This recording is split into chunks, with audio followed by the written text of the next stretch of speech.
Families Providence, thanks for tuning in. The reviews for The Fall Off have been coming in and they have been lukewarm at best. This is J. Cole's summa cum laude, his Magna Carta, supposedly his biggest album ever. This was supposed to be a classic that he dropped. And in my mind, I can't call it a classic yet because it's too early to do that. But if you watch my previous video, you know I gave it a 9.5 out of 10. I really do enjoy this album and I think it is approaching classic status. However, the critics don't seem to agree. Right now on Metacritic, as I'm recording this video, he's sitting at about a 65 out of 100 lukewarm ratings. Pitchfork gave his album a 5.3 out of 10. Now, mind you, this is the same Pitchfork that gave Ice Spice like a 7 out of 10 or something like that. So apparently, according to Pitchfork, Ice Spice has put out a better album than supposedly J. Cole's The Fall Off. Now, we know that's not true, and we understand that artists don't really make music for the critics, but I think it's something that needs to be observed and spoken about. I think that the industry has lost all credibility. If you haven't been paying attention, the industry has clearly chosen Kendrick Lamar to be the greatest artist of this generation. He's going to be the rapper with the most Grammys ever after his career's over, probably by a wide margin. Every time he drops an album, he's getting at least 4.5, 5 out of 5 stars by every critic. He's never had a poorly reviewed album. And you're going to say, well, maybe he's just that good. No one's just that good. No one is going to release a perfect album all the time. You mean to tell me that every album this guy's ever released has been a classic? That's what the critics say. And so it's clear to me that the industry has chosen Kendrick Lamar, and they're doing this thing where the guy that they've chosen, they're also protecting. So now you have a guy like J. Cole who has released a phenomenal album, but because the industry is interested in protecting the legacy of the one that they've chosen, Kendrick Lamar, to be the guy, they're rating his album poorly. And they will do the same for Drake. The industry hasn't liked the Drake album since what, Scorpion? And if you think that both J. Cole and Drake have just started making terrible albums for the last couple years, you're not paying attention. This is a concerted effort by the industry to protect Kendrick Lamar, the one that they have chosen for this generation. It's funny because Kendrick Lamar is the one that portrays himself as the guy who is anti-industry and we need to let the party die, and he's going against the powers that be and speaking truth to power and all that. Man, the powers love you, Kendrick. You're the guy. You're the guy with the highest rated Super Bowl ever. You're the guy with all the Grammys. You're the guys with the perfectly rated album. Every album's 5 out of 5 stars. Come on, dog. If you don't think that Kendrick Lamar is receiving an insane industry push, you're not paying attention. Let me tell you something.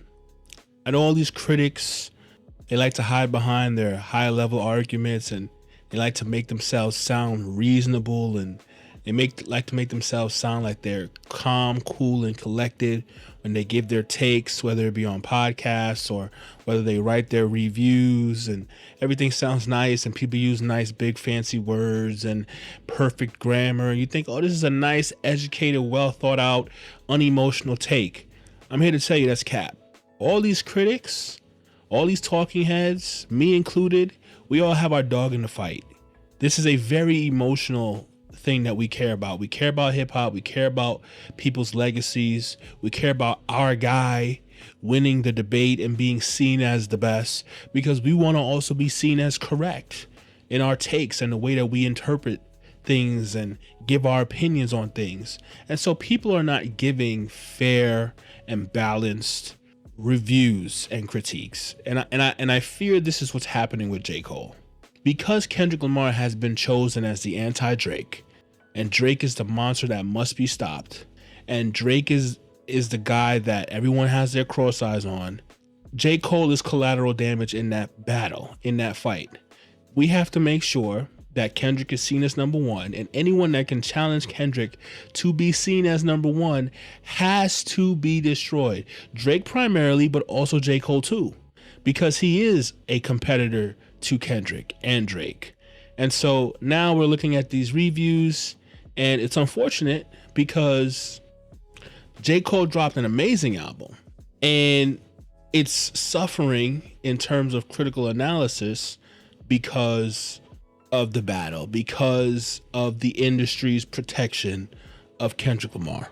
And yeah, in the grand scheme of things, these critics, these music reviewers, analysts, media personalities, they're not going to stop the fans from listening to the music, consuming the music.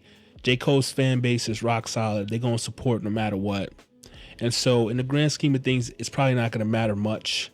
But still, I expect our institutions to have a little bit of integrity. I expect these talking heads, these industry heads, these people who present themselves as objective to have a little bit of integrity. And it's clear it's not going to happen.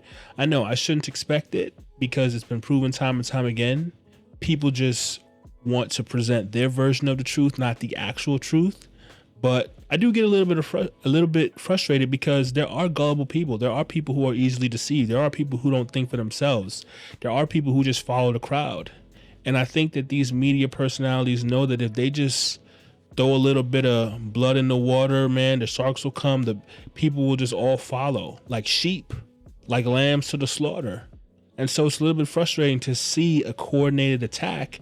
And I feel like it's my job to just speak the truth. And I'm not going to sit here and act like I don't have my biases. I try to be objective, but at the end of the day, I know I'm going to be biased, but I would at least hope to at least be a little bit more honest and let people know, yo, this is where I stand. This is my dog in the fight. This is how I'm interpreting things. A lot of people present their opinions like they ain't got a dog in the fight, and they do. So anyway, I think that in 2026, I think it's clear. I mean, it's been clear, to be honest. It's been clear for years. Ever since the advent of streaming services, nobody cares about what these music critics have to say anymore. You wake up, you listen to the music you want to listen to basically for free if you got your little subscription to Apple Music or Spotify, and no one cares to read these reviews or take them seriously anymore because you're basically going to form your opinion as a fan before they do. Before they form their opinion and tell you what their opinion is. So I get it, right? I mean, honestly, reviewers in general, people telling you about what art you should like is probably a bad idea, especially when you get to listen to the music essentially for free. If it was a movie review when it's like I gotta go pay for it, or even back in the day when you had to go buy a CD, it made sense to listen to music reviewers telling you what was good, what wasn't, before you had to spend your money. But at the end of the day, we listen to this music for essentially for free. And we shouldn't really care what these people have to say anymore. All right. Anyway, that's my little rant for today's Providence, man. Thank you guys for tuning in, man. Do you think the fall off is actually getting correct reviews? Am I tripping? Is the album overrated and these reviewers are actually spot on the money? Or am I right? Is there a bias, an anti-Drake, anti-J. Cole bias to protect Kendrick Lamar? Is it a conspiracy theory? You guys let me know in the comment section. It's Providence. Thank you guys for tuning in. I'll see you guys in the next video.